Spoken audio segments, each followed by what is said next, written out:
हा रेकॉर्डिंगचा जो आवाज आहे याच्यानंतर तुम्हाला तिथे दोन ऑप्शन येतात, कंटिन्यू किंवा एक्झिट. तर कंटिन्यू वर क्लिक करायचं नेहमी. ठीक आहे, हे लक्षात ठेवा. ओके. ऑपरेशन्स ऑन सेट्स हा पॉइंट आपण डिस्कस करणार आहे आता. सेटचे आपण 11 टाइप्स पाहिलेत आणि सेटची डेफिनेशन पाहिली आणि सेटला दोन प्रकारे कसं लिहू शकतो, लिस्ट आणि सेट बिल्डर मेथडनी. आता operations on set, total there are 6 operations on sets.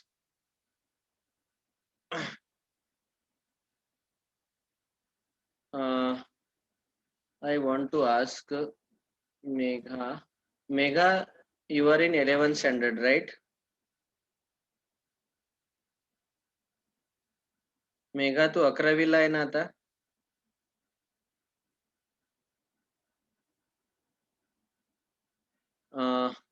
Then Satyam Tidke. Satyam तू 10th स्टँडर्डला आहे का 11thला आहे? 10th. सध्या यावर्षी 10th स्टँडर्डला आहे. बरं. Dhananjay Rakh, you are in which standard? 10th.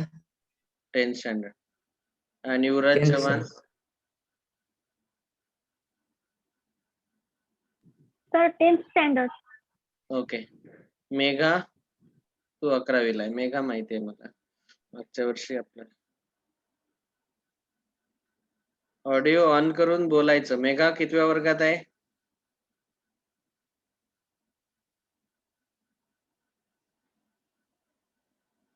अकरावी. Okay. Okay, operations on sets. तर आपण हे डिस्कस करणार आहे. सेटवर जसे आपण नंबर वरती ऑपरेशन करतो ना, ऍडिशन, सबट्रॅक्शन, मल्टिप्लिकेशन, डिव्हिजन, तसे आपण सेटवर पण ऑपरेशन करू शकतो. So the first operation is called as union of sets. Total there are 6 operations. First operation is union of sets. तर समजा फॉर एक्झाम्पल आपल्याला हा जो रेक्टँगल आहे हा एक युनिव्हर्सल सेट दिलाय. युनिव्हर्सल सेट म्हणजे सर्वात मोठा सेट, लार्जेस्ट सेट. आणि या सेटच्या आत आपल्याला दोन सबसेट दिलेत, सेट ए आणि सेट बी. ओके. आता युनियन ऑफ सेट्स म्हणजे काय? युनियन ऑफ सेट्स म्हणजे काय? सेट ए किंवा सेट बी या दोघांचेही एलिमेंट सर्व एकत्र घ्यायचे. तर वेन डायग्राम मध्ये मी जो हा हायलाइट पार्ट केलाय, एवढ्या हायलाइटेड पार्टला आपण म्हणतो ए युनियन बी. याचा जो सिम्बॉल आहे ए युनियन बी चा, हा असा असतो. ए कॅपिटल यू सारखा हा सिम्बॉल आहे, ए युनियन बी.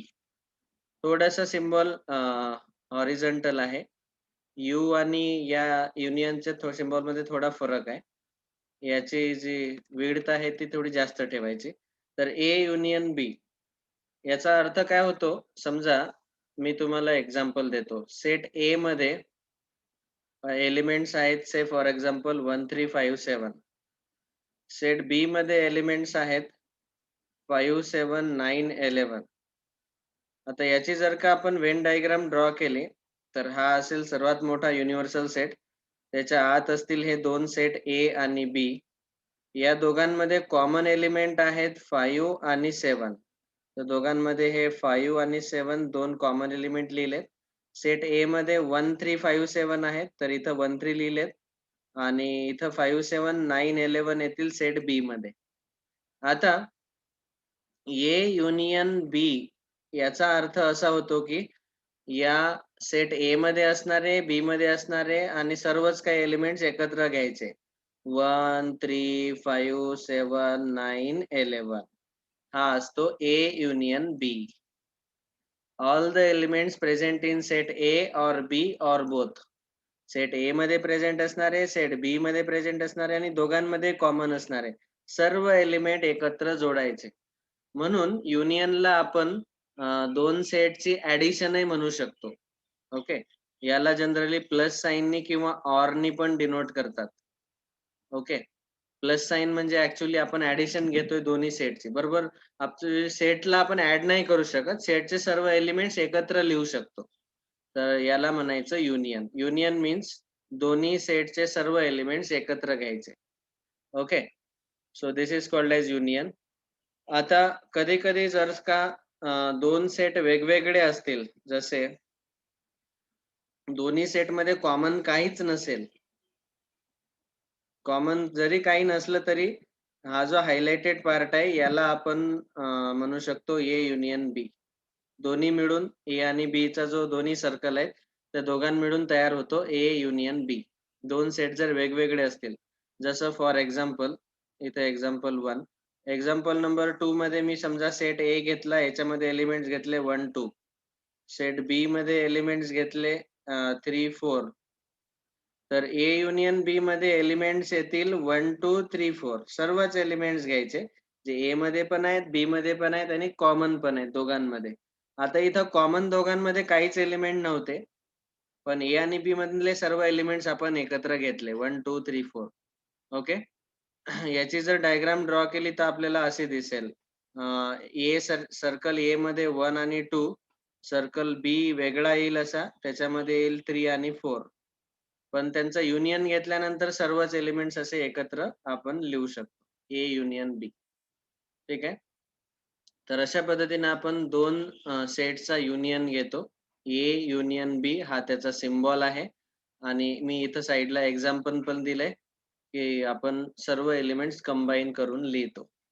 ओके, आता याची जी डेफिनेशन आहे ही रूल मेथडच्या फॉर्मॅट मध्ये अशी दिलेली आहे बघा. रूल मेथड मध्ये त्याची डेफिनेशन कशी दिली, A union B is equal to set of all elements X such that तुम्ही असा कोलननी दाखवू शकता किंवा व्हर्टिकल लाईननी दाखवू शकता. आपण व्हर्टिकल लाईन वापरू, पुस्तकात त्यांनी कोलन वापरलाय. Such that X belongs to A, X हा सेट ए मध्ये पण असेल, और एक्स बिलॉंग्स टू बी, और एक्स बिलॉंग्स टू बी. हा जो एलिमेंट एक्स आहे हा सेट ए मध्ये पण असू शकतो किंवा सेट बी मध्ये असू शकतो. म्हणजे सेट ए आणि बी चे सर्व एलिमेंट एकत्र इथं घ्यायचे. मध्ये ऑर आहे. ऑर म्हणजे एलिमेंट घेताना आपण तो एकतर सेट ए मधून यायला पाहिजे किंवा बी मधून यायला पाहिजे युनियन घेताना. म्हणून इथं शब्द वापरलाय ऑर. ऑर म्हणजे युनियन. ठीक आहे, तर ही त्याची डेफिनेशन आहे युजिंग रूल मेथड. रूल मेथडचा वापर करून ही डेफिनेशन लिहिलेली आहे. ठीक आहे, सर्वांना समजलं युनियनचा अर्थ? ऑलरेडी तुम्ही 9th स्टँडर्ड मध्ये शिकले, 9th मध्ये तुम्ही शिकलेले आहेत. फक्त इथं मी एक्झाम्पल दिले 2. ओके, क्विकली राईट डाऊन, लिहून घ्या फास्ट.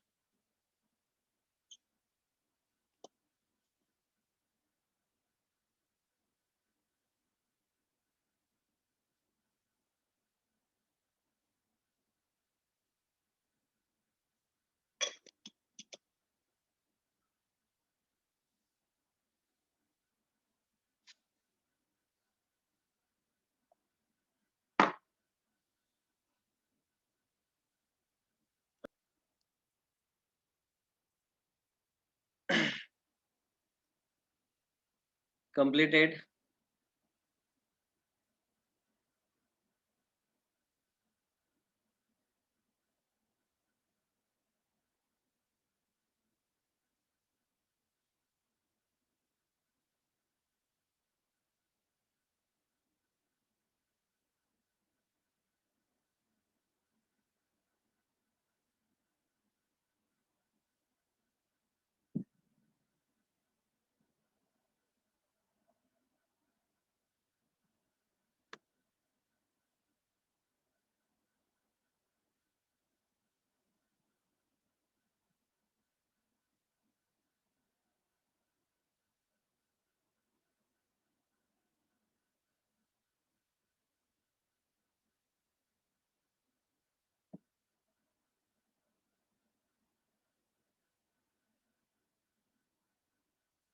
झालं का लिहून?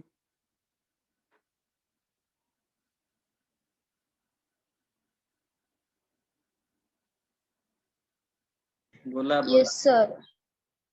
मित्रांनो, बोला. गप्प नाही बसायचं. क्लास लाईव्ह क्लास आहे.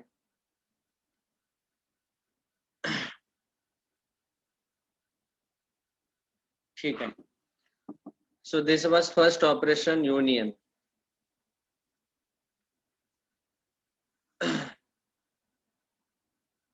आता इथं यांनी एक नोट दिलेली आहे की A1, A2 असे AN पर्यंत N जर सेट असतील तर त्या सर्वांचा युनियन आपण असा घेऊ शकतो. A1 युनियन A2 म्हणजे काय, 2 पेक्षा जास्त सेटचा पण युनियन आपण घेऊ शकतो.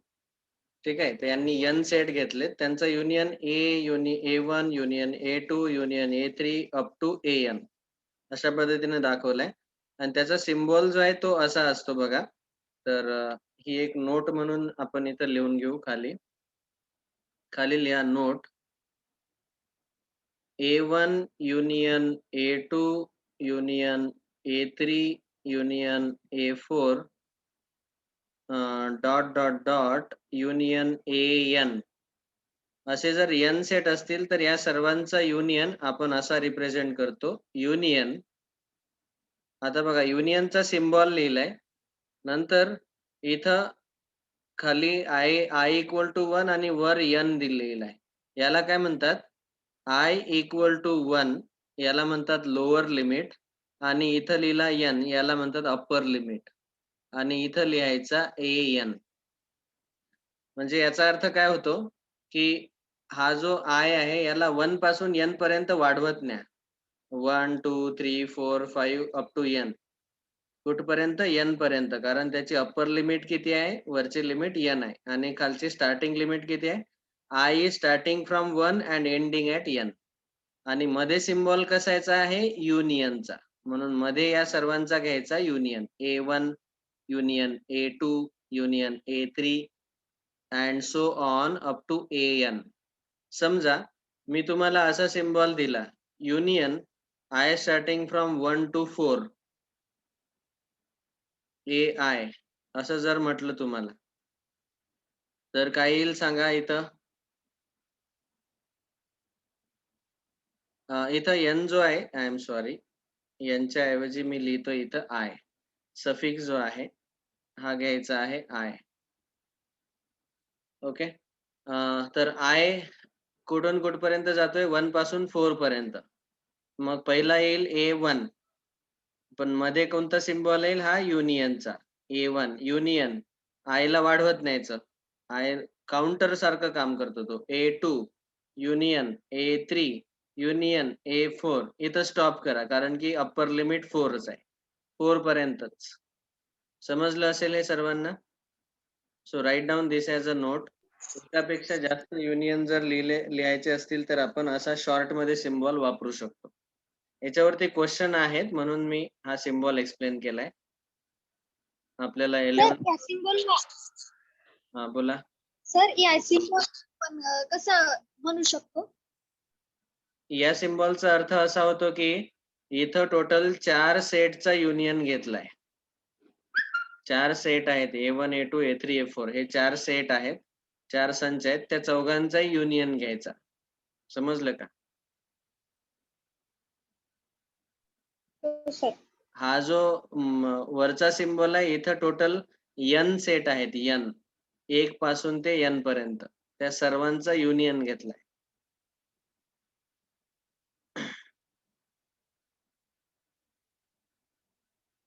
Is it clear? लिहून घ्या फास्ट. समजलं का सर्वांना?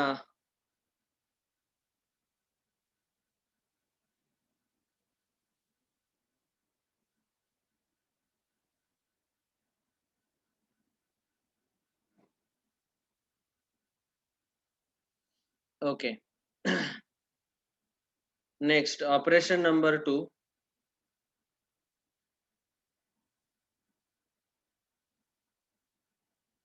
सेकंड ऑपरेशन नेक्स्ट स्लाइड वरच घेऊ आपण.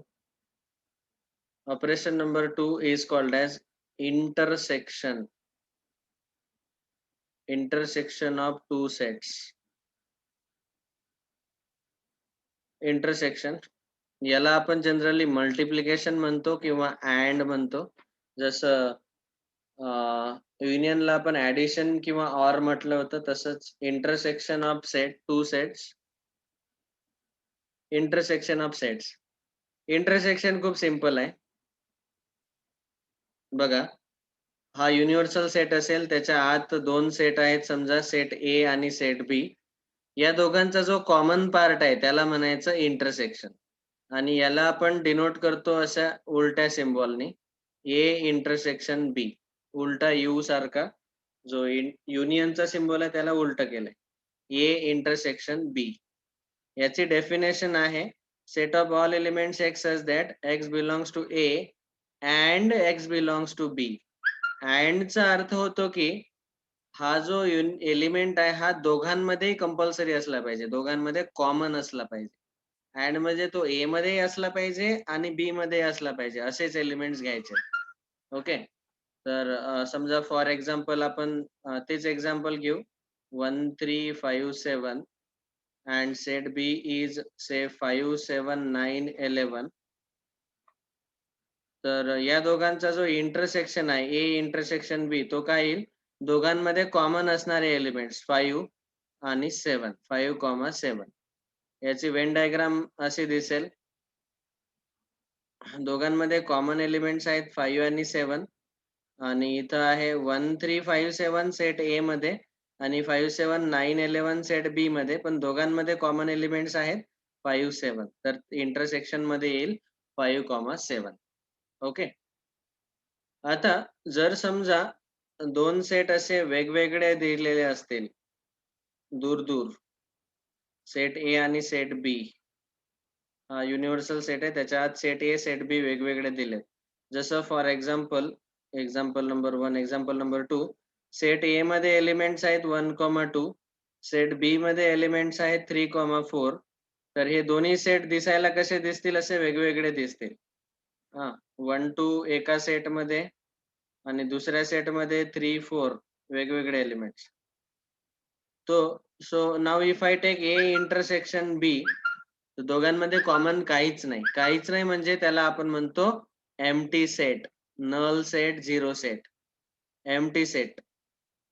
तर याचा आन्सर येईल 5, null set. A intersection B is equal to 5. या दोघांमध्ये कॉमन काहीच येणार नाही. ओके, तर याला बनायचं इंटरसेक्शन ऑफ टू सेट्स, दोघांमधले कॉमन एलिमेंट्स. लिहून घ्या क्विकली.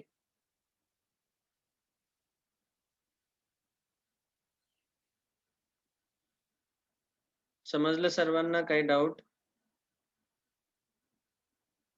सर सेकंड नहीं समझ में आया. सेकंड में क्या है बेटा, 1, 2, 3, 4. पहले सेट में 1 2 एलिमेंट्स है, दूसरे सेट में 3 4 एलिमेंट्स है. दोनों में कॉमन कुछ एलिमेंट्स है क्या?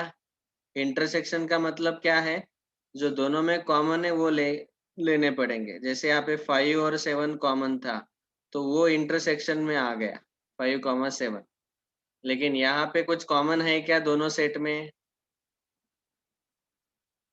No sir. तो इसीलिए क्या आएगा answer, 5, null set, empty set. Empty set मतलब जिसमें कुछ भी एलिमेंट्स नहीं रहता. तो इन दोनों का जो इंटरसेक्शन है वो एम्प्टी सेट आएगा, खाली सेट, उसमें कुछ भी नहीं रहेगा.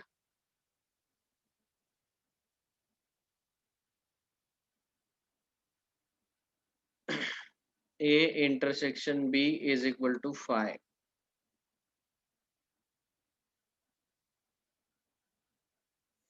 का दूसरा सिंबल है ए वाला, empty set. Okay, done. Shall we proceed? लिख के हो गया क्या? Yes sir. खाली स्क्रीनशॉट मत ले लो. जब मैं आपको होमवर्क पूछूंगा तो ये जो नोट्स आप लिख रहे हो, तो नोट्स के भी फोटोज निकाल के मुझे भेजने हैं. डेली जो पढ़ाया जा रहा है उसके नोट्स। Okay, okay sir. अभी देखो यहाँ पे भी एग्जांपल दिया है 1 2 3 2 3 4, तो दोनों सेट में 2 3 कॉमन है, तो A intersection B is equal to आएगा 2, 3। अभी एक से ज्यादा अगर सेट है, उनको हम फाइनाइट फैमिली ऑफ सेट्स बोल सकते हैं। उनका अगर हमने इंटरसेक्शन लिया, यहाँ पे बाय मिस्टेक यूनियन लिखा गया, इंटरसेक्शन लिया, तो वो कैसे डिनोट होगा, दैट वी विल सी। तो नोट में वही लिखना है। तो अगर मेरे pass A1 intersection A2 intersection A3 ऐसे टोटल n सेट है, ये n तक, तो इन सबको ऐसा लिखेंगे, intersection of I starting from 1 to n AI। इसको शॉर्ट में हम ऐसा भी लिख सकते हैं, ठीक है ना। जैसे for example intersection of I starting from 1 to 3, इसका मीनिंग AI, इसका मीनिंग है A1 intersection A2 intersection A3। Lower limit 1 है, अपर लिमिट 3 है, सो 1 से लेके 3 तक ये 3 सेट का यहाँ पे इंटरसेक्शन लिया, ठीक है। तो तीनों सेट में जो कॉमन पार्ट है वो हाईलाइट होगा। समझो फॉर एग्जांपल मेरे पास 3 सेट है, A intersection B intersection C, तीनों का इंटरसेक्शन लेना है। तो अगर उसका मुझे वेन डायग्राम ड्रॉ करना है तो ऐसे दिखाई देगा आपको। ये है समझो set A, set B, set C, और तीनों का जो कॉमन पार्ट है ये आएगा बीच वाला, A intersection B intersection C, तीनों का कॉमन पार्ट, ठीक है। तो ये नोट करके लिख लो।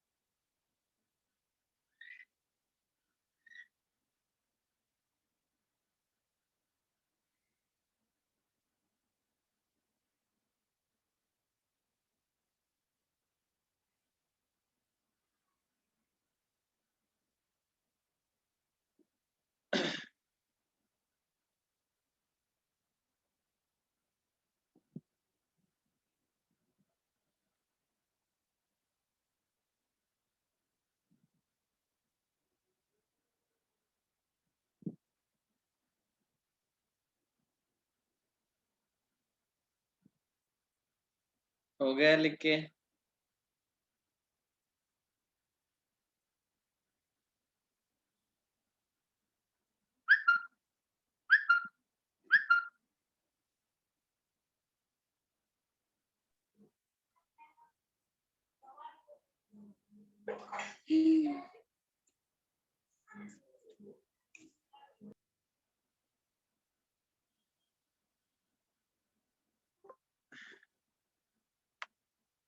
हमारा व्हाइट बोर्ड खत्म हो गया।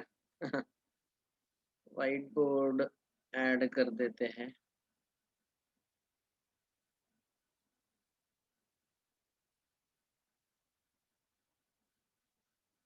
चलो, is it completed now? Yes. Okay, ये था दूसरा operation, intersection of two sets. Okay, now next operation number 3, it is called as difference of two sets. Operation number 3, difference of two sets.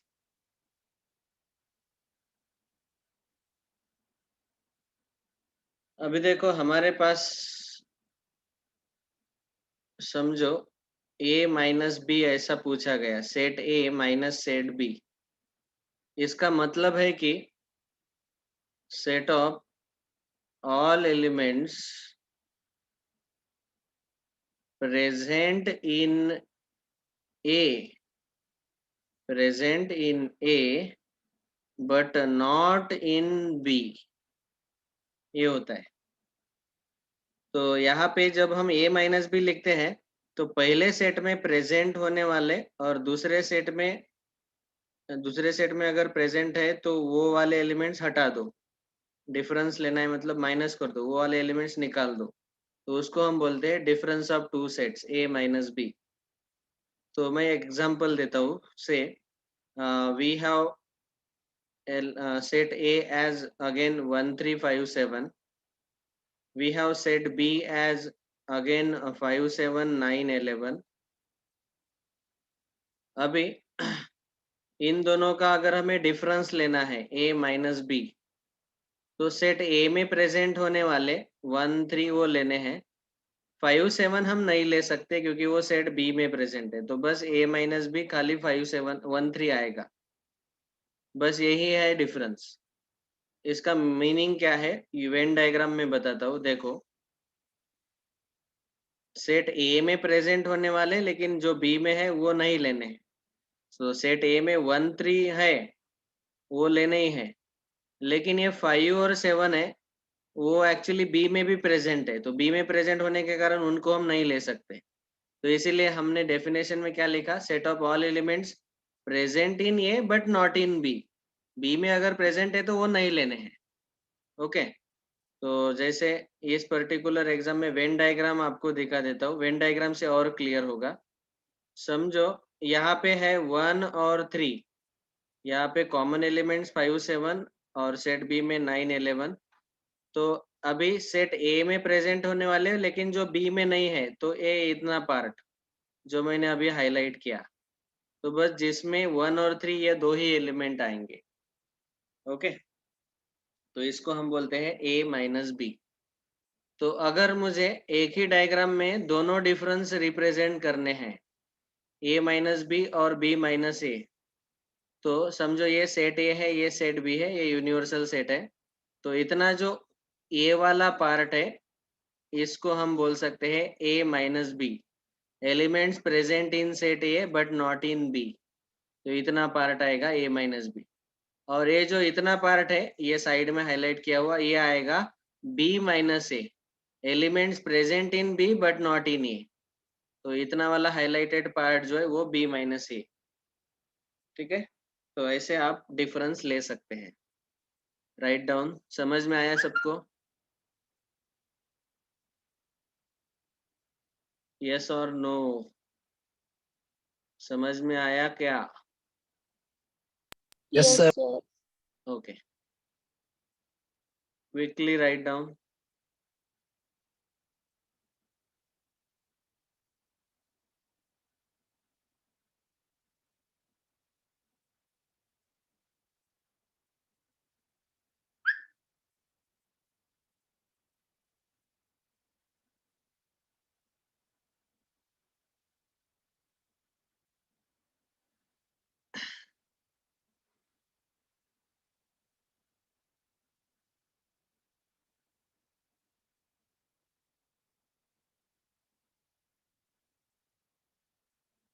तो इसमें common element नहीं लेने हैं, जो पहला सेट है उसमें जितने एलिमेंट्स है वो ले लो कॉमन छोड़ के। वेन डायग्राम से आपको क्लियरली पता चल गया होगा, ए माइनस बी मतलब खाली ए में प्रेजेंट होने वाले, बी वाले लेने ही नहीं।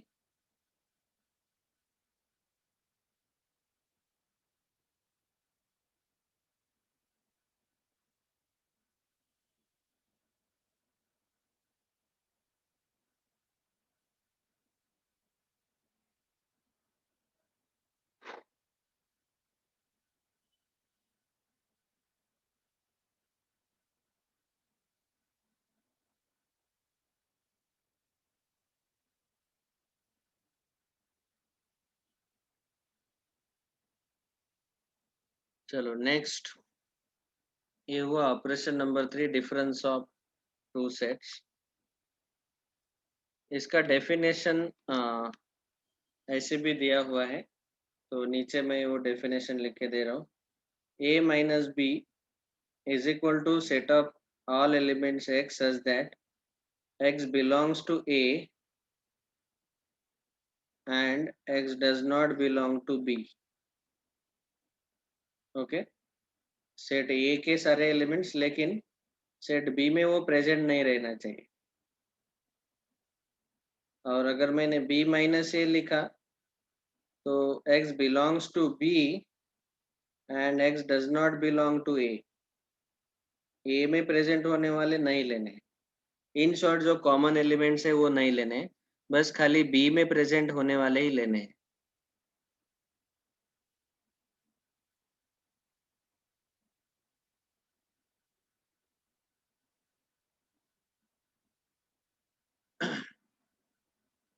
Okay, so this is difference of two sets.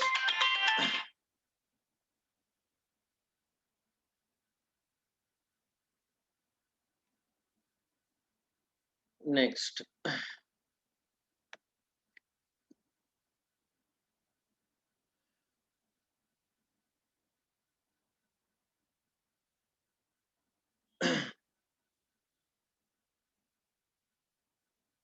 operation number 4, symmetric difference of two sets.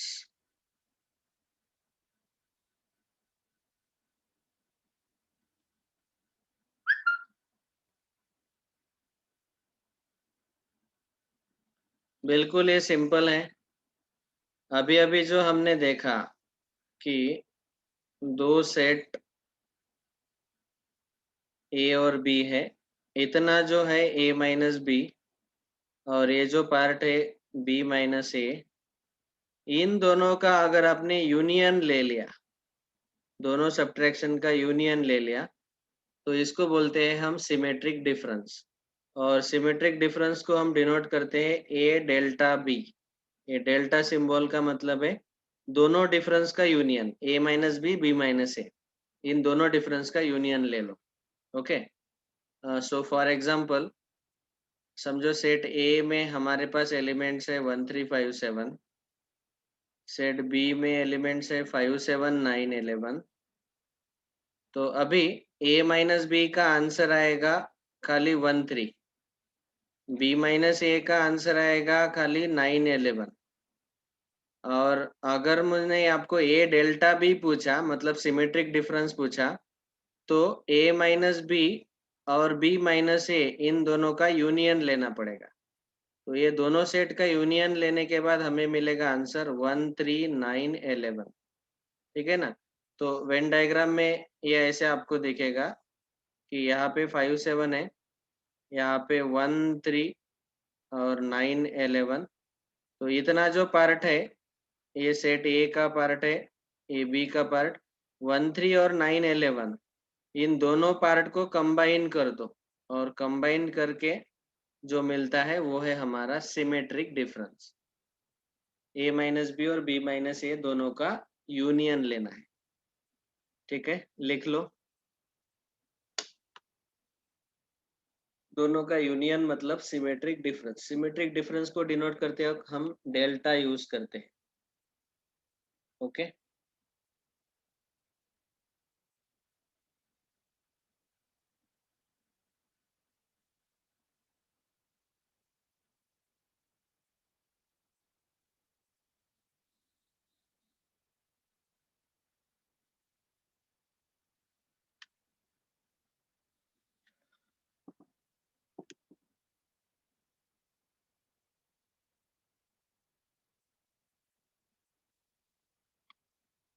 write down fast. Symmetric difference.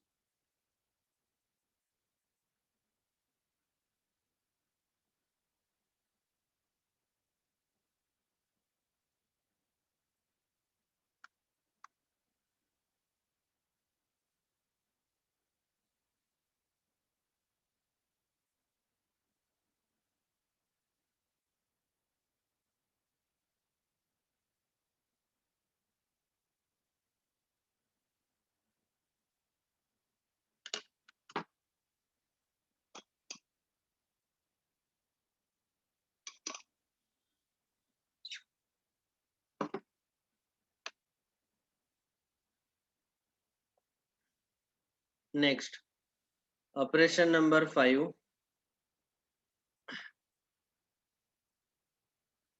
It is called as disjoint sets.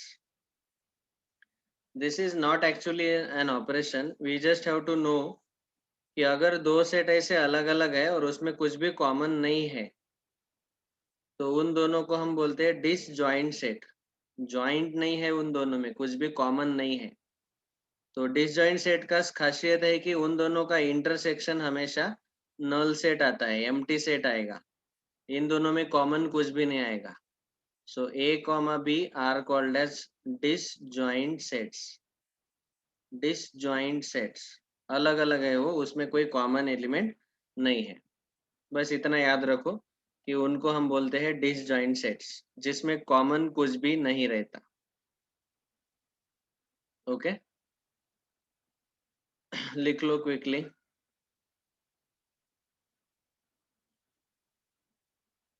ये यूनिवर्सल सेट के अंदर सेट ए और set बी ऐसे हैं जिसमें common element कुछ भी नहीं है।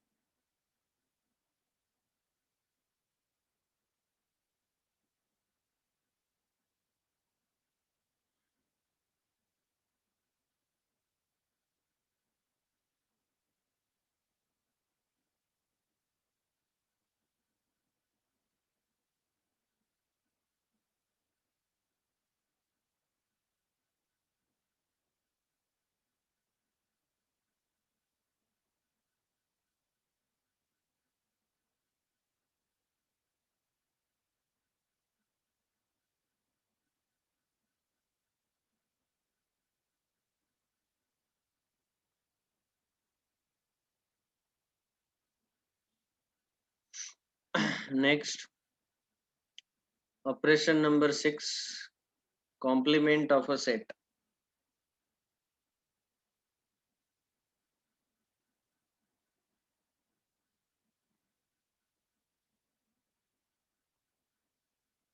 So this we will continue in the next lecture. Okay,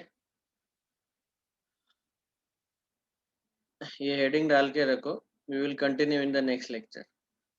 Thank you very much. किसी को कुछ पूछना है? So tomorrow is holiday.